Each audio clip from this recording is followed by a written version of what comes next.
नमस्कार good morning आज हूँ 31 डिसेम्बर मंगलवार आज दिन सारा अनेक गुरुत्वपूर्ण खबर आसी 2025 रे 3 थर सुभद्रा टंका मिलवा जाउछि सेपटे चाषी पंजीकरण आरंभ हेबाकु जाउछि एतिस आज भारत बंद डाकरा दिया जाइछि। तबे आसंतु आज दिन 20 बड़ खबर उपरे नजर पकाइबा। वीडियो भल लगिले आपनक भल पाइबा स्वरूप गोटे गोटे लाइक निश्चित करदेबे। एथिस आपण केउ स्थानरो ए वीडियो देखुचंती कमेंट करी जणाई देबे। आसिला प्रथम खबर 31 रे अर्थात आज भारत बंद डाकरा दिया जाइछि। राष्ट्रीय पछुआ वर्ग ओबीसी मोर्चा एवं भारत मुक्ति मोर्चा पक्षरु भारत बंद पालन पई एक प्रेस विवृत्ति माध्यम रे सूचना दिया जाइछि। छत्रपुर ठारे अनुष्ठित सांबादिक सम्मेलन रे राष्ट्रीय पछुआ वर्ग ओबीसी मोर्चा विजय स्वाई और भारत मुक्ति मोर्चार जिला सभापति सुमा दास अध्यक्षता करी गत 17 तारिख रे केंद्र स्वराष्ट्र मंत्री अमित शाह संसद रे बाबा साहेब आंबेडकर को अपमानित करथिबा उद्देश्य रे दृढ़ प्रतिवाद करबा सहित 31 तारिख अर्थात आज भारत बंद पालन पई डाकरा देथिले। एथिस ओबीसी जनसंख्या गणना ईवीएम व्यवहार बंद करबा और निर्वाचन पई बालोटा पेपर कार्यकारी करबा आदि प्रसंग को नहीं भारत बंद आंदोलन राष्ट्रीय पछुआ वर्ग मोर्चा एवं भारत मुक्ति मोर्चा पक्षरु जोरदार रहिबो बोली सूचना दिया जाइछि।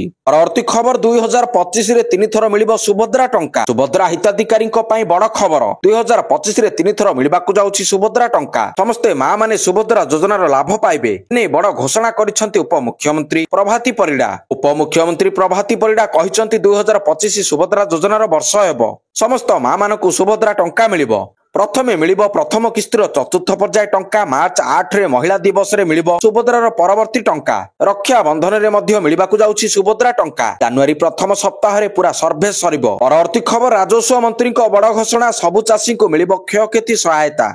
अदिनिया वर्षा चाषी को चिंता बढ़ाई चाष क्षतिग्रस्त होइतिबा बेले मुख्यमंत्री चाषी को क्षति सहायता देबा पई घोषणा करा जायछि। एही क्रम रे राजस्व मंत्री बड़ घोषणा करिसंती। मंत्री कहिसंती अदिनिया वर्षा को प्राकृतिक विपर्यय परिधिभुक्त करा जिवो। सबु प्रकार सबु चाषी को क्षयक्षति सहायता मिलिबो। केही भी चाषी क्षयक्षति सहायतारु वंचित हेबे नै बोली मंत्री उल्लेख करिसंती। परवर्ती खबर 3.5 कोटी लोकन को मिलिबो कार्ड। स्वास्थ्य मंत्री डॉक्टर मुकेश महालिंगक बड़ घोषणा। फेब्रुआरी राज्य रे लागू हेबो आयुष्मान योजना। आयुष्मान भारत और गोपबंधु जन आरोग्य योजना लागू हेबाकू जाउछि। 3.5 कोटी जनता को कार्ड मिलिबो बोली गतकाली सूचना दैछंती स्वास्थ्य मंत्री।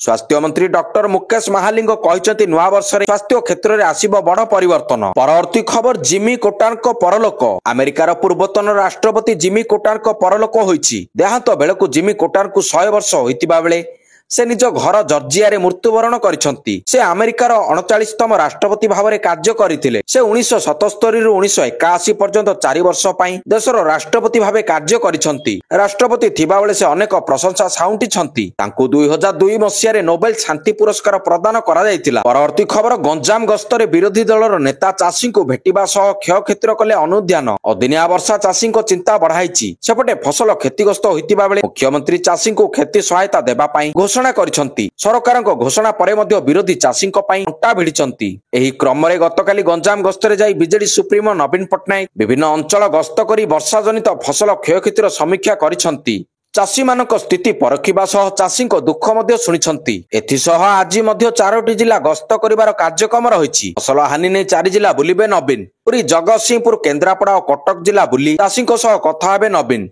एही गस्त बेले से फसल हानि स्थिति अनुध्यान करिवे। कटकर सालेपुर रे क्षतिग्रस्त चाषी को से भेटिबा सह फसल क्षयक्षति नै अधिकारी सह समीक्षा करिवे। परवर्ती खबर भूल बुझिले मुन्ना खां। भूल बुझिले राज्यसभा सांसद मुन्ना खां। निकट अतीत रे राज्यसभा सांसद मुन्ना खां एक सभा रे पुण्यात्मा रामकृष्ण नंदक रचित प्रार्थना आहे दयामय विश्व विहार शेष 2 पक्ति को कटाक्ष करथिले। याकु नै विभिन्न गणमाध्यम रे प्रसारण सह स्वर्गत रामकृष्ण नंदक परिवार पक्षरु नाना मत प्रक्रिया रे स्वर उठितिला। परे मुन्ना खां निजर भूल मंतव्य को उपलब्धि करी गतकाली स्वर्गत रामकृष्ण नंदक बासभवन रे पहुंची तांको प्रतिमूर्ति रे पुष्पांजलि देई नमस्य हेबा सह तांको परिवार को भेटितिले। परवर्ती खबर कुंभ मेला रे भिड उपरे नजर रखिबो 2700 एआई कैमेरा। जनवरी 13 रु फेब्रुआरी 26 पर्यंत 45 दिन पई प्रयागराज रे महाकुंभ अनुष्ठित हेबाकू जाउछि। आउ एही कार्यक्रम रे प्रबल श्रद्धालुंकर समागम हेबाकू जाउछि। तेबे एथि पई उभय राज्य और केंद्र सरकार प्रमुख व्यवस्था सब सारिछंती। कुंभ मेलार प्रमुख स्थान रे 340 रु अधिक विशेषज्ञक सह आर्टिफिशियल इंटेलिजेंस सहायता रे भिड उपरे नजर रखा जिवो। एआई क्षमता विशिष्ट 2700 कैमेरा लगा जिवो बोली जणा पड़िछि।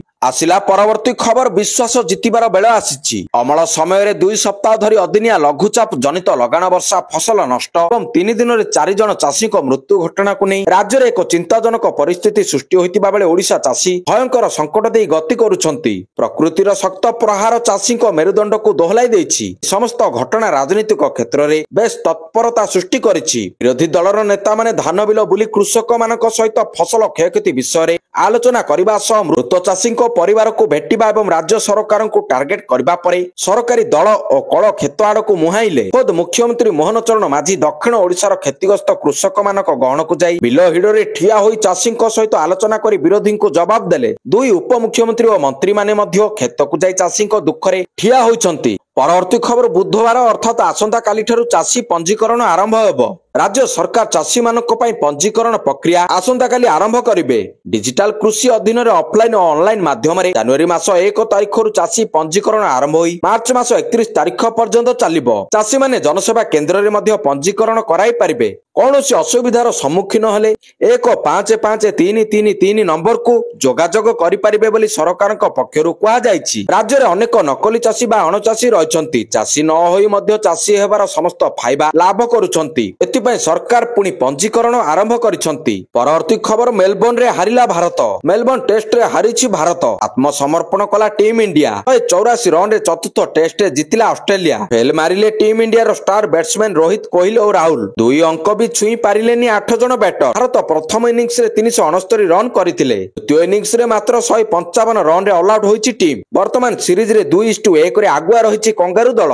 ପରବର୍ତ୍ତୀ ଖବର ଇସ୍ରୋର ସ୍ପେଡେକ୍ସ ମିଶନ। ନୂଆ ବର୍ଷ ପୂର୍ବରୁ ଚମତ୍କାର କରିବାକୁ ଯାଉଛି ଇସ୍ରୋ। ତାହା କେବଳ ଚୀନ, ଆମେରିକା ଓ ରୁଷ କରିପାରିଛନ୍ତି, ତାହା କରିବାକୁ ଯାଉଛି ଭାରତ। ଇସ୍ରୋର ଏହି ଅଭିଯାନ ସଫଳ ହେଲେ ଏ କରିବାରେ ଚତୁର୍ଥ ଦେଶ ହେବ ଭାରତ। ଏହାକୁ କୁହାଯାଉଛି ସ୍ପେଡେକ୍ସ ମିଶନ। ଗତକାଲି ଶ୍ରୀହରିକୋଟାର ସତୀଶ ଧୱନ ସ୍ପେସ୍ ସେଣ୍ଟରରୁ PSLV C60 ବା ସ୍ପେଡେକ୍ସ ମିଶନ ଲଞ୍ଚ କରିଛି ଭାରତ। ରାତି 9:58ରେ ଲଞ୍ଚ ପ୍ରୋଗ୍ରାମ ଆରମ୍ଭ କରିଥିଲା ଇସ୍ରୋ। ଆସିଲା ପରବର୍ତ୍ତୀ ଖବର ବାଂଲାଦେଶରେ ସମ୍ବିଧାନ ବଦଳାଇବାକୁ ଦାବି। ପୁଣି ଥରେ ବାଂଲାଦେଶରେ ବଡ଼ ପ୍ରତିବାଦ ଆଉ ଏହି ପ୍ରତିବାଦର ମଙ୍ଗ ଧରିଛନ୍ତି କଲେଜର ଛାତ୍ରଛାତ୍ରୀ। ସଂଗଠନର ନାଁ ଦିଆଯାଇଛି ଆଣ୍ଟି ଡିକ୍ସୋମେସନ। ସେମାନଙ୍କ ଦାବି ହେଉଛି 1972 ସମ୍ବିଧାନକୁ ବଦଳା ଯାଉ ଏବଂ ଭାରତ ବିରୋଧରେ କଡ଼ା ଅଭିମୁଖ୍ୟ ନିଅନ୍ତୁ ସରକାର। ସାମ୍ବାଦିକ ସମ୍ମିଳନୀରେ ସଂଗଠନର ସଂଯୋଜକ କହିଛନ୍ତି 31 ତାରିଖରେ ଏକ ଘୋଷଣାପତ୍ର ଜାରି କରାଯିବ। ଆଉ ଏହି ପତ୍ରରେ ଉଲ୍ଲେଖ କରାଯିବ କିପରି 1972 ସମ୍ବିଧାନ ପାଇଁ ଦେଶ ପାଇଁ କ୍ଷତିକାରକ ରହିଥିଲା ଏବଂ ନୂଆ ସମ୍ବିଧାନ ପାଇଁ ଘୋଷଣାପତ୍ରରେ ଦାବି ରହିବ। ପରବର୍ତ୍ତୀ ଖବର ହସ୍ପିଟାଲରେ ଭର୍ତ୍ତି ହେଲେ ନେତାନ୍ୟାହୁ। ଅସ୍ତ୍ରୋପଚାର ପରେ ସୁସ୍ଥ ଥିବା ସୂଚନା ମିଳିଛି। ଇସ୍ରାଏଲ ପ୍ରଧାନମନ୍ତ୍ରୀ ବେଞ୍ଜାମିନ ନେତାନ୍ୟାହୁଙ୍କୁ ଡାକ୍ତରଖାନାରେ ଭର୍ତ୍ତି କରାଯାଇଛି। ତାଙ୍କର ସ୍ୱାସ୍ଥ୍ୟ ଅବନତି ହେତୁ ତାଙ୍କୁ ଡାକ୍ତରଖାନାରେ ଭର୍ତ୍ତି କରିବାକୁ ପଡ଼ିଥିଲା। ତାଙ୍କର ପ୍ରୋଷ୍ଟେଟ୍ ସର୍ଜରୀ କରାଯାଇଥିବା ବେଳେ ଅପରେସନ ସଫଳ ହୋଇଛି। ତେବେ ନେତାନ୍ୟାହୁ ଆଉ କିଛି ଦିନ ଡାକ୍ତରଖାନାରେ ରହିବେ। ପରବର୍ତ୍ତୀ ଖବର ସାହୁ ଭାଉଜଙ୍କ ନାଁରେ ମାମଲା। ଦର୍ଶକ ସାଜିଥିବା ଆଇଆଇସିଙ୍କ ବିରୋଧରେ ତଦନ୍ତ ଆରମ୍ଭ। ଯାତ୍ରାରେ ଅଶ୍ଳୀଳ ନୃତ୍ୟ ପରିବେଷଣ କରିଥିବା ଜଣାଶୁଣା ସାହୁ ଭାଉଜଙ୍କ ନାଁରେ ମାମଲା ରୁଜୁ ହୋଇଛି। ଯାତ୍ରା ଆୟୋଜକ କେତେ ମୋଟା ଆୟୋଜନ କମିଟି ନାଁରେ ମଧ୍ୟ ମାମଲା ରୁଜୁ ହୋଇଛି। ବିଏନ୍ଏସ୍ ଧାରା 296ରେ ଭାଗ୍ୟଶ୍ରୀ ସାହୁଙ୍କ ନାଁରେ ମାମଲା ରୁଜୁ ହୋଇଥିବା ଜଣାପଡ଼ିଛି। ଏହା ସହ ଅଶ୍ଳୀଳ ଦୃଶ୍ୟକୁ ଉପଭୋଗ କରୁଥିବା ଅଭିଯୋଗରେ ମଧ୍ୟ ସମ୍ପୃକ୍ତ ଥାନା ଆଇଆଇସିଙ୍କ ବିରୋଧରେ ମଧ୍ୟ ମାମଲା ରୁଜୁ ହୋଇ ତଦନ୍ତ ଆରମ୍ଭ ହୋଇଛି। ପରବର୍ତ୍ତୀ ଖବର ପୁଣି ଫେରିବ ଶୀତ। ରାଜ୍ୟରେ ଅଦିନିଆ ବର୍ଷା ପରେ ପାଗ ସମ୍ପୂର୍ଣ୍ଣ ବଦଳି ଯାଇଛି। ଏବେ ପାରଦ ଖସିବା ସହ ଅନୁଭୂତ ହେଲାଣି ଶୀତ। ତେବେ ଆଜି ଓ ଆସନ୍ତାକାଲି ସକାଳ ପାଇଁ 6 ଜିଲ୍ଲାକୁ ୟେଲୋ ୱାର୍ଣ୍ଣିଂ ଜାରି କରିଛି ପାଣିପାଗ ବିଭାଗ। କୁହୁଡ଼ି ପାଇଁ ୟେଲୋ ୱାର୍ଣ୍ଣିଂ ଜାରି କରାଯାଇଥିବା ସୂଚନା ରହିଛି। ଏହି 6 ଜିଲ୍ଲା ହେଲା ବରଗଡ଼, ବଲାଙ୍ଗୀର, ନୂଆପଡ଼ା, କେନ୍ଦୁଝର, ମୟୂରଭଞ୍ଜ ଓ ସମ୍ବଲପୁର। ଏହି ଜିଲ୍ଲା ଗୁଡ଼ିକରେ ଆଜି ଓ ଆସନ୍ତାକାଲି ସକାଳୁ ପ୍ରବଳ କୁହୁଡ଼ି ହେବାର ସମ୍ଭାବନା ଅଛି। ତେଣୁ ଯାତାୟାତ ବେଳେ ସତର୍କ ରହିବାକୁ ପରାମର୍ଶ ଦିଆଯାଇଛି। ସେହିପରି ଆସନ୍ତା 24 ଘଣ୍ଟା ପରେ ରାଜ୍ୟରେ ପାରଦ ଆହୁରି ଖସିବାର ଆଶଙ୍କା ଅଛି। 2ରୁ 4 ଡିଗ୍ରୀ ପର୍ଯ୍ୟନ୍ତ ପାରଦ ଖସିପାରେ ବୋଲି ପୂର୍ବାନୁମାନ କରିଛି ଆଞ୍ଚଳିକ ପାଣିପାଗ କେନ୍ଦ୍ର। ଫଳରେ ନୂଆ ବର୍ଷରେ ରାଜ୍ୟକୁ ପୁଣି ଶୀତ ଫେରିବ। ପରବର୍ତ୍ତୀ ଖବର ବାହାରିଲା ଛାତ୍ରବୃତ୍ତି ତାଲିକା। ଗରିବ ଓ ମେଧାବୀ ଛାତ୍ରଛାତ୍ରୀଙ୍କୁ ପାଠ ପଢ଼ାଇବା ଦିଗରେ ଉତ୍ସାହିତ କରିବାକୁ ଉଭୟ ସରକାରୀ ଓ ବେସରକାରୀ ସ୍ତରରେ ନିରନ୍ତର ଉଦ୍ୟମ ଜାରି ରହିଛି। ଭିନ୍ନ ବିଭାଗରେ ଉଭୟ ଭାରତ ଓ ଓଡ଼ିଶା ସରକାର ଗରିବ ପିଲାଙ୍କ ପାଇଁ ଶିକ୍ଷା କ୍ଷେତ୍ରରେ ବୃତ୍ତି ଦେବା ବ୍ୟବସ୍ଥା କରିଛନ୍ତି। ଏହାଦ୍ୱାରା ସମାଜର ଗରିବ ପିଲାଙ୍କର ପାଠ ପଢ଼ାପଢ଼ି ସ୍ୱପ୍ନ ପୂରଣ ହୋଇପାରୁଛି। ପରବର୍ତ୍ତୀ ଖବର କୃଷକ ସଂଗଠନର ପଞ୍ଜାବ ବନ୍ଦ ଡାକରା। 150 ଟ୍ରେନ୍ ବାତିଲ ହେଲା। ଜାରି ରହିଥିବା ଚାଷୀ ଆନ୍ଦୋଳନ ମଧ୍ୟରେ ଗତକାଲି ପଞ୍ଜାବ ବନ୍ଦ ଡାକରା ଦେଇଛନ୍ତି ଏକାଧିକ କୃଷକ ସଂଗଠନ। ସଂଯୁକ୍ତ କିଷାନ ମୋର୍ଚ୍ଚା ଓ କିଷାନ ମଜଦୁର ମୋର୍ଚ୍ଚା ଭଳି ସଂଗଠନ ପକ୍ଷରୁ ଗତକାଲି ପଞ୍ଜାବରେ ରାଜ୍ୟବ୍ୟାପୀ ବନ୍ଦ ଡାକରା ଦିଆଯାଇଛି। ଆମରଣ ଅନଶନରେ ବସିଥିବା କୃଷକ ନେତା ଜଗଜିତ ସିଂ ଡେଲିୱାଲାଙ୍କୁ ସମର୍ଥନ କରି ଏକାଧିକ ଦାବିରେ କେନ୍ଦ୍ର ସରକାରଙ୍କ ଦୃଷ୍ଟି ଆକର୍ଷଣ ପାଇଁ ଏହି ବନ୍ଦ ଡାକରା ଦେଇଛନ୍ତି କୃଷକ ସଂଗଠନ। ଫଳରେ ସାରା ରାଜ୍ୟରେ ରାସ୍ତାଘାଟ ବନ୍ଦ ହେବା ସହ ଟ୍ରେନ ଚଳାଚଳ ମଧ୍ୟ ବାଧାପ୍ରାପ୍ତ ହୋଇଥିଲା। 30 ଡିସେମ୍ବର ସୋମବାର ସକାଳ 7ଟାରୁ ଅପରାହ୍ନ 4ଟା ପର୍ଯ୍ୟନ୍ତ ରାଜ୍ୟବ୍ୟାପୀ ଏହି ବନ୍ଦ ଡାକରା ଦେଇଥିଲେ ଏକାଧିକ କୃଷକ ସଂଗଠନ। ପରବର୍ତ୍ତୀ ଖବର, କେଜରିୱାଲଙ୍କ ବଡ ଘୋଷଣା, ଆପ୍ ଜିତିଲେ ମନ୍ଦିର ପୂଜକଙ୍କୁ ଦେବେ ମାସିକ 18,000 ଟଙ୍କା। ନିର୍ବାଚନ ପୂର୍ବରୁ ଆପ୍ ସରକାର ଆରମ୍ଭ କରିଥିବା ମହିଳା ସମ୍ମାନ ଯୋଜନାକୁ ନେଇ ବିବାଦ ଥମି ନଥିବା ବେଳେ ଆଉ ଏକ ବଡ ଘୋଷଣା କରିଛନ୍ତି ଅରବିନ୍ଦ କେଜରିୱାଲ। ଆମ୍ ଆଦମୀ ପାର୍ଟି ସରକାରକୁ ଫେରିଲେ ଦିଲ୍ଲୀର ସମସ୍ତ ମନ୍ଦିର ପୂଜକ ଓ ଗୁରୁଦ୍ୱାର ଗ୍ରନ୍ଥିମାନଙ୍କୁ ମାସିକ 18,000 ଟଙ୍କା ଲେଖାଏଁ ଦରମା ଦେବାକୁ ଘୋଷଣା କରିଛନ୍ତି ପୂର୍ବତନ ମୁଖ୍ୟମନ୍ତ୍ରୀ ଅରବିନ୍ଦ କେଜରିୱାଲ। ପୂଜକ ଗ୍ରନ୍ଥିମାନଙ୍କ ଏହି ପଞ୍ଜୀକରଣରେ ବାଧା ସୃଷ୍ଟି ନ କରିବା ପାଇଁ କେଜରିୱାଲ ଗଣମାଧ୍ୟମରେ ବିଜେପିକୁ ଅନୁରୋଧ କରିଛନ୍ତି। ପରବର୍ତ୍ତୀ ଖବର, ଚାଷୀଙ୍କ ପାଇଁ ଖୁସି ଖବର, ଫସଲ କ୍ଷୟକ୍ଷତି ନେଇ ବଡ ସୂଚନା ଦେଲେ ମୁଖ୍ୟମନ୍ତ୍ରୀ। ରାଜ୍ୟରେ ଅଦିନିଆ ବର୍ଷା ଯୋଗୁଁ ଚାଷୀମାନେ ଫସଲ କ୍ଷତିର ସମ୍ମୁଖୀନ ହୋଇଥିବାରୁ ରାଜ୍ୟ ସରକାର କ୍ଷତିଗ୍ରସ୍ତ ଚାଷୀମାନଙ୍କୁ ସହାୟତା ଦେବା ପାଇଁ ଯୋଜନା କରିଛନ୍ତି। ଏ ସମ୍ପର୍କରେ ମୁଖ୍ୟମନ୍ତ୍ରୀ ବୈଠକ କରିବା ସହ ନୟାଗଡ଼, ଗଜପତି ଓ ଗଞ୍ଜାମ ଜିଲ୍ଲା ପରିଦର୍ଶନ କରି କ୍ଷୟକ୍ଷତି ଆକଳନ କରିଛନ୍ତି। ଅନ୍ୟ ମନ୍ତ୍ରୀମାନେ ମଧ୍ୟ କ୍ଷତିଗ୍ରସ୍ତ ଅଞ୍ଚଳକୁ ଗସ୍ତ କରିଥିଲେ। ବୀମା କରିନଥିବା ଓ ବୀମା କରିଥିବା ଚାଷୀମାନଙ୍କୁ ସହାୟତା ଦିଆଯିବ। ବୀମା କରିଥିବା ଚାଷୀମାନଙ୍କୁ ଫସଲ କ୍ଷତି ସମ୍ପର୍କରେ ସୂଚନା ଦେବା ପାଇଁ ଡିସେମ୍ବର 29 ଥିଲା ଶେଷ ତାରିଖ। ମୁଖ୍ୟମନ୍ତ୍ରୀଙ୍କ ନିର୍ଦ୍ଦେଶରେ ରାଜ୍ୟ ସରକାରଙ୍କ ପକ୍ଷରୁ କେନ୍ଦ୍ର କୃଷି ଓ କୃଷକ ସଶକ୍ତିକରଣ ମନ୍ତ୍ରାଳୟକୁ ଅବଧି ବଢାଇବାକୁ ଅନୁରୋଧ କରାଯାଇଥିଲା। ଚାଷୀମାନଙ୍କ ସ୍ୱାର୍ଥକୁ ଦୃଷ୍ଟିରେ ରଖି କେନ୍ଦ୍ର ସରକାର ଏହି ଅବଧିକୁ ଆଉ 3 ଦିନ ପାଇଁ ବୃଦ୍ଧି କରିଛନ୍ତି। ତେଣୁ ଚାଷୀମାନେ ବର୍ତ୍ତମାନ 2025 ଜାନୁଆରୀ 1 ତାରିଖ ପର୍ଯ୍ୟନ୍ତ ବୀମା କମ୍ପାନୀମାନଙ୍କୁ ଫସଲ କ୍ଷତି ସମ୍ପର୍କରେ ସୂଚନା ଜଣାଇ ପାରିବେ। ପରବର୍ତ୍ତୀ ଖବର, ନୂଆ ସିଆରପିଏଫ୍ ଡିଜି ଭାବେ ଆଇପିଏସ୍ ବିତୁଲ କୁମାର ନିଯୁକ୍ତ। ବିତୁଲ କୁମାରଙ୍କୁ ସିଆରପିଏଫ୍ ଡିଜି ଭାବରେ ନିଯୁକ୍ତି ମିଳିଛି। ୟୁପି କ୍ୟାଡର ଆଇପିଏସ୍ ବିତୁଲ କୁମାର ନୂଆ ସିଆରପିଏଫ୍ ଡିଜି ନିଯୁକ୍ତି ପ୍ରଦାନ କରାଯାଇଛି। ଆଜି ଅନିଶ ଦୟାଲ ସିଂହ ଅବସର ନେବେ। ଅନିଶ ଦୟାଲ ସିଂହଙ୍କ ଅବସର ପରେ ଆଇପିଏସ୍ ବିତୁଲ କୁମାର ନୂଆ ସିଆରପିଏଫ୍ ଡିଜି ଭାବରେ ଦାୟିତ୍ୱ ନେବେ। ପରବର୍ତ୍ତୀ ଖବର, ସଂସଦ ଠେଲାପେଲାରେ ପ୍ରତାପଙ୍କ ପ୍ରତିକ୍ରିୟା ଆସିଲା। ରାହୁଲ ଗାନ୍ଧୀଙ୍କ ନାଁରେ ସାଂସଦ ପ୍ରତାପ ଷଡଙ୍ଗୀଙ୍କ ଅଭିଯୋଗ। ସଂସଦରେ ଠେଲାପେଲା ଘଟଣାରେ ଅଭିଯୋଗ କରିଛନ୍ତି ପ୍ରତାପ ନନା। ସେ ପ୍ରତିକ୍ରିୟା ରଖି କହିଛନ୍ତି, ସଂସଦରେ ଯାହା ଘଟିଲା ତାହା ଅତ୍ୟନ୍ତ ନିନ୍ଦନୀୟ ଥିଲା। ଗଣତନ୍ତ୍ରର ମନ୍ଦିରରେ ଏଭଳି ହେବା ଠିକ ନୁହେଁ। ରାହୁଲ ଅଗଣତାନ୍ତ୍ରିକ ବ୍ୟବହାର କରିଥିଲେ। ରାହୁଲଙ୍କ ଠେଲାପେଲାରୁ ତାଙ୍କ ମୁଣ୍ଡରେ ଗଭୀର ଆଘାତ ଲାଗିଥିଲା। ପଡିଥିବାରୁ ସେ ଆହତ ହୋଇଥିଲେ। ସେ ଆହୁରି କହିଛନ୍ତି, ରାହୁଲ ଗାନ୍ଧୀ ବାଉଁଶର ଭଳି ଧକ୍କା ମାରିଥିଲେ। ବଡ ପଦରେ ଥାଇ ଏଭଳି ବ୍ୟବହାର କରିବା ଠିକ ନୁହେଁ। ବଡ ପଦରେ ଥାଇ ଏଭଳି ବ୍ୟବହାର କରିବା ଆଦୌ ଠିକ ନୁହେଁ। ଘଟଣାରେ ସିସିଟିଭି ସବୁ ପ୍ରମାଣ ଦେବ। ପରବର୍ତ୍ତୀ ଖବର, ପ୍ରଶ୍ନପତ୍ର ଲିକ୍, ବିହାର ବନ୍ଦ। ବିହାର ପବ୍ଲିକ ସର୍ଭିସ କମିଶନ ବା ବିପିଏସ୍ ଆଶାୟୀଙ୍କ ଦ୍ୱାରା ଜାରି ରହିଥିବା ବିକ୍ଷୋଭକୁ ସମର୍ଥନ କରି ଅଡୁଆରେ ପ୍ରଶାନ୍ତ କିଶୋର। ମାତ୍ର ଉତ୍ତେଜନା ପରେ ପାଟନାରେ ଜନସୁରଜ ପାର୍ଟିର ପ୍ରତିଷ୍ଠାତା ପ୍ରଶାନ୍ତ କିଶୋରଙ୍କ ସମେତ ଦଳର ରାଜ୍ୟ ସଭାପତି ମନୋଜ ଭାରତୀ ଓ ଅନ୍ୟ ନେତାଙ୍କ ବିରୋଧରେ ମଧ୍ୟ ମାମଲା ରୁଜୁ ହୋଇଛି। ପରୀକ୍ଷାର୍ଥୀଙ୍କୁ ରାଜରାସ୍ତାରେ ଆସି ବିଶୃଙ୍ଖଳା ସୃଷ୍ଟି କରାଇବାକୁ ପ୍ରବର୍ତ୍ତାଇବା ଅଭିଯୋଗରେ ପ୍ରଶାନ୍ତ କିଶୋରଙ୍କ ଉପରେ ଅନେକ ଗମ୍ଭୀର ଧାରା ଲାଗୁ କରିଛି ବିହାର ପୋଲିସ।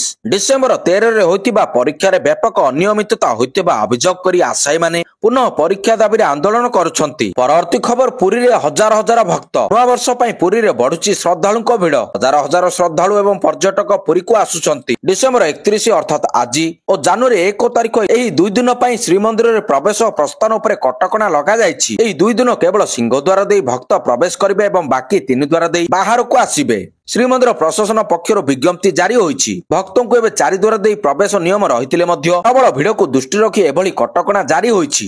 ଭକ୍ତମାନେ ବଡଦାଣ୍ଡରେ ହୋଇଥିବା ବ୍ୟାରିକେଡ୍ ଦେଇ ସିଂହଦ୍ୱାରରେ ପ୍ରବେଶ କରିବେ। ସେପଟେ ଭିଡ ନିୟନ୍ତ୍ରଣ ପାଇଁ ଟ୍ରାଫିକ କଟକଣା ଜାରି କରିଛି ପୁଲିସ ପ୍ରଶାସନ। ଆସିଲା ପରବର୍ତ୍ତୀ ଖବର, କ୍ୱାର୍ଟର ପାଇଁ କାନ୍ଦୁଛନ୍ତି ବିଧାୟକ। କ୍ୱାର୍ଟର ନ ମିଳିଲେ ଅନଶନ କରିବେ ବିଧାୟକ। କଟକ ବିଧାୟକ ନୀଳମାଧବ ହିକ୍କା ଏଭଳି ଧମକ ଦେଇଛନ୍ତି। ବିଧାୟକ ଭାବେ ନିର୍ବାଚନ ହେବାର 6 ମାସ ବିତି ଯାଇଥିଲେ ମଧ୍ୟ ଏପର୍ଯ୍ୟନ୍ତ ନୀଳମାଧବଙ୍କୁ ମିଳିନାହିଁ ସରକାରୀ କ୍ୱାର୍ଟର। ତାହାକୁ ନେଇ ଅସନ୍ତୋଷ ଝାଡିବା ସହ ଗୁରୁତର ଅଭିଯୋଗ ମଧ୍ୟ ଆଣିଛନ୍ତି। କଂଗ୍ରେସ ବିଧାୟକ ବୋଲି ସରକାର ତାକୁ ହେୟ ଜ୍ଞାନ କରୁଥିବା ଅଭିଯୋଗ ଆସିଛି। ପରବର୍ତ୍ତୀ ଖବର, ଶିକାରୀଙ୍କୁ ଧରାଇଲା ଏଆଇ କ୍ୟାମେରା। ବନ୍ଧୁକ ଓ ଧନୁତୀର ଜବତ। ଶିକାରୀଙ୍କୁ ଧରାଇ ଦେଇଛି ଏଆଇ କ୍ୟାମେରା। ଶିମିଳିପାଳ ଅଭୟାରଣ୍ୟରେ ଶିକାର ଅଭିଯୋଗରେ 13 ଜଣ ଶିକାରୀଙ୍କୁ ଧରିଛି ବନ ବିଭାଗ। କଥା ହେଲା, ଏହି ଶିକାରୀ ମାନଙ୍କୁ ଧରାଇ ଦେଇଛି ଆର୍ଟିଫିସିଆଲ ଇଣ୍ଟେଲିଜେନ୍ସ ବା ଏଆଇ କ୍ୟାମେରା। ଗିରଫ 13 ଶିକାରୀଙ୍କ ଠାରୁ ଅନେକ ବନ୍ଧୁକ ଓ ଧନୁତୀର ଜବତ ହୋଇଛି।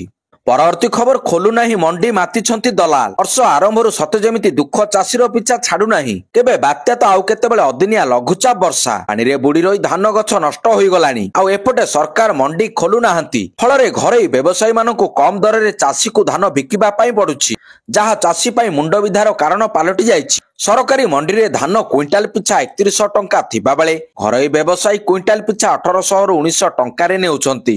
ଘରୋଇ ବ୍ୟବସାୟୀ କ୍ୱିଣ୍ଟାଲ ପିଛା 1800 ରୁ 1900 ଟଙ୍କା ନେଉଛନ୍ତି, ଯେଉଁଥିପାଇଁ ଚାଷୀ ଧାନର ଉଚିତ ମୂଲ୍ୟ ପାଇବାରୁ ବଞ୍ଚିତ ହେଉଛି। ସେଥି ଯୋଗୁଁ ଚାଷୀର ଚିନ୍ତା ବଢିବାରେ ଲାଗିଛି। ପରବର୍ତ୍ତୀ ଖବର, ସମଲେଇ ପୀଠରେ ଝଲସିବ ସଂସ୍କୃତିର ଝଲକ। ନୂଆ ବର୍ଷରେ ନୂଆ ରୂପରେ ଝଲସିବାକୁ ଯାଉଛି ସମ୍ବଲପୁରର ମହାନଦୀ କୂଳ। ବନ୍ଦ ଥିବା ମହାନଦୀ ଆଳତୀ ପୁଣି ଆରମ୍ଭ ହେବ। ଅନୁଭବ ହେବ ଦିବ୍ୟ ପରିବେଶ। ମା ସମଲେଇଙ୍କ ମାହାତ୍ମ୍ୟ ପର୍ଯ୍ୟଟକ ଜାଣିବେ। ନୂଆ ବର୍ଷରେ ସମଲେଇ ପ୍ରକଳ୍ପ ଅଧୀନରେ ମହାନଦୀ ଆଳତୀ କରାଯିବ। ପରବର୍ତ୍ତୀ ଖବର, ଅଲ୍ଲୁଙ୍କୁ ମିଳିଲାନି ଆଶ୍ୱସ୍ତି।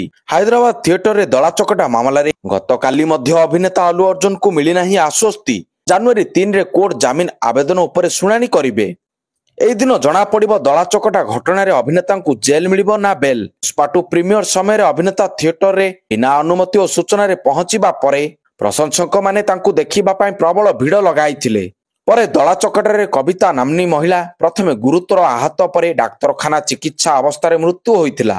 ତେବେ ମାମଲାରେ ଅଲ୍ଲୁଙ୍କୁ ପ୍ରଥମେ ଗିରଫ ପରେ ଅନ୍ତରୀଣ ଜାମିନ ମିଳିଥିଲା। ତେବେ ଜାମିନ ମିଳିବା ନେଇ ଗତକାଲି ଶୁଣାଣି ଘୁଞ୍ଚିବା ପରେ ଜାନୁଆରୀ 3ରେ ହେବ ଫଇସଲା। ପରବର୍ତ୍ତୀ ଖବର, ରାହୁଲଙ୍କ ବିଦେଶ ଗସ୍ତକୁ ଟାର୍ଗେଟ। ବିରୋଧୀ ଦଳ ନେତା ରାହୁଲ ଗାନ୍ଧୀଙ୍କ ବିଦେଶ ଗସ୍ତକୁ ନେଇ ବିଜେପିର ଟାର୍ଗେଟ। ନୂଆ ବର୍ଷରେ ଲୋକସଭା ସାଂସଦ ରାହୁଲ ଗାନ୍ଧୀ ଭିଏତନାମ ଗସ୍ତ କରୁଥିବା ଚର୍ଚ୍ଚା ହେଉଛି, ଯାହାକୁ ନେଇ ଭାରତୀୟ ଜନତା ପାର୍ଟି ପ୍ରଶ୍ନ ଉଠାଇଛି ଓ କହିଛି ପୂର୍ବତନ ପ୍ରଧାନମନ୍ତ୍ରୀ ମନମୋହନ ସିଂଙ୍କ ଦେହାନ୍ତରେ ରାଷ୍ଟ୍ର ଶୋକ ପାଳୁଥିବା ବେଳେ ରାହୁଲ ଗାନ୍ଧୀ ବିଦେଶ ଭ୍ରମଣ କରୁଛନ୍ତି। ଭଳି କାର୍ଯ୍ୟ ଦ୍ୱାରା ରାହୁଲ ପୂର୍ବତନ ପ୍ରଧାନମନ୍ତ୍ରୀଙ୍କୁ ଅପମାନ କରିଥିବା ଅଭିଯୋଗ ଲଗାଇଛି ବିଜେପି। ତେବେ ମନମୋହନ ସିଂଙ୍କ ସ୍ମୃତି ସୌଧ ନିର୍ମାଣକୁ ନେଇ କଂଗ୍ରେସ ବିଜେପି ମୁହାଁମୁହିଁ ଭିତରେ ରାହୁଲଙ୍କ ଗସ୍ତକୁ ଦଳ ଟାର୍ଗେଟ କରିଛି। ଆସିଲା ପରବର୍ତ୍ତୀ ଖବର, ନୂଆ ବର୍ଷରୁ ଯୋଡ଼ି ହେବ ବିମାନ ସେବା। ନୂଆ ବର୍ଷରୁ ଓଡ଼ିଶାର ଦୁଇ ପ୍ରମୁଖ ବିମାନ ବନ୍ଦର ଭୁବନେଶ୍ୱର ଓ ଝାରସୁଗୁଡ଼ାରୁ ଅଧିକ ସହରକୁ ସିଧାସଳଖ ଯୋଡ଼ି ହେବ ବିମାନ ସେବା। ଜାନୁଆରୀ 1ରୁ ଝାରସୁଗୁଡ଼ା ବିମାନ ବନ୍ଦରରୁ ଅଧିକ 4ଟି ସହରକୁ, ଆଉ ଜାନୁଆରୀ 3ରୁ ଭୁବନେଶ୍ୱର ବିମାନ ବନ୍ଦରରୁ ଆଉ 5ଟି ସହରକୁ ସିଧାସଳଖ ବିମାନ ସେବା ହେବ। ଝାରସୁଗୁଡ଼ାରୁ ସିଧାସଳଖ ହାଇଦ୍ରାବାଦ, ରାୟପୁର, ଲକ୍ଷ୍ନୌ, ମୁମ୍ବାଇକୁ ଉଡ଼ିବ। ସେହିପରି ଭୁବନେଶ୍ୱରରୁ ଇନ୍ଦୋର, ଡେରାଡୁନ, କୋଚି, ଜୟପୁର, ଲକ୍ଷ୍ନୌକୁ ମଧ୍ୟ ଉଡ଼ିବ। ଏନେଇ ମୁଖ୍ୟମନ୍ତ୍ରୀ ମୋହନ ଚରଣ ମାଝୀ ସୋମବାର ଦିନ ଏକ ସୂଚନା ଦେଇଛନ୍ତି। ଆଜିର ଶେଷ ଖବର, ରାଷ୍ଟ୍ରୀୟ ଶୋକ ପାଇଁ ହେବନି ସେଲିବ୍ରେସନ। ଗତ 26 ତାରିଖରେ ଭାରତର ପୂର୍ବତନ ପ୍ରଧାନମନ୍ତ୍ରୀ ମନମୋହନ ସିଂଙ୍କ ପରଲୋକ ହୋଇଛି। ଏଥିପାଇଁ ଦେଶ ସାରା 7 ଦିନିଆ ରାଷ୍ଟ୍ରୀୟ ଶୋକ ପାଳନ କରାଯାଉଛି। ଏହି ରାଷ୍ଟ୍ରୀୟ ଶୋକକୁ ସମ୍ମାନ ଜଣାଇ ସରକାରୀ ନିୟମ ଅନୁଯାୟୀ କୌଣସି ପ୍ରକାରର ଉତ୍ସବ ପାଳନ କରାଯିବ ନାହିଁ ବୋଲି ରାଜ୍ୟ ସରକାରଙ୍କ ନିଷ୍ପତ୍ତି ନିଆଯାଇଛି। ଏହି ମଧ୍ୟରେ ନବବର୍ଷ 2025 ମଧ୍ୟ ଆସୁଛି। ତେଣୁ ଉପମୁଖ୍ୟମନ୍ତ୍ରୀ ତଥା ମହିଳା ଓ ଶିଶୁ ବିକାଶ ମିଶନ ଶକ୍ତି ଓ ପର୍ଯ୍ୟଟନ ମନ୍ତ୍ରୀ ଶ୍ରୀମତୀ ପ୍ରଭାତୀ ପରିଡ଼ା ଶୁଭେଚ୍ଛୁ ଓ ହିତାକାଂକ୍ଷୀ ମାନଙ୍କୁ ନବବର୍ଷରେ ତାଙ୍କ ନିକଟକୁ କୌଣସି ପ୍ରକାର ଫୁଲତୋଡ଼ା, ଡାଏରୀ କିମ୍ବା ଅନ୍ୟାନ୍ୟ ଦ୍ରବ୍ୟ ସାଙ୍ଗରେ ନ ନେଇ ଆସିବାକୁ ଅନୁରୋଧ କରିଛନ୍ତି। ଏନେଇ ଲୋକ ସମ୍ପର୍କ ଅଧିକାରୀଙ୍କ ବିଜ୍ଞପ୍ତି ପ୍ରକାଶ କରାଯାଇଛି। ଦର୍ଶକ ବନ୍ଧୁ, ଏହା ଥିଲା ଆଜି ଦିନର କିଛି ମୁଖ୍ୟ ଖବର। ଯଦି ଖବର ଆପଣଙ୍କୁ ଭଲ ଲାଗିଥାଏ ତାହେଲେ ଭିଡିଓକୁ ବହୁମାତ୍ରାରେ ସେୟାର କରିବେ। ଧନ୍ୟବାଦ।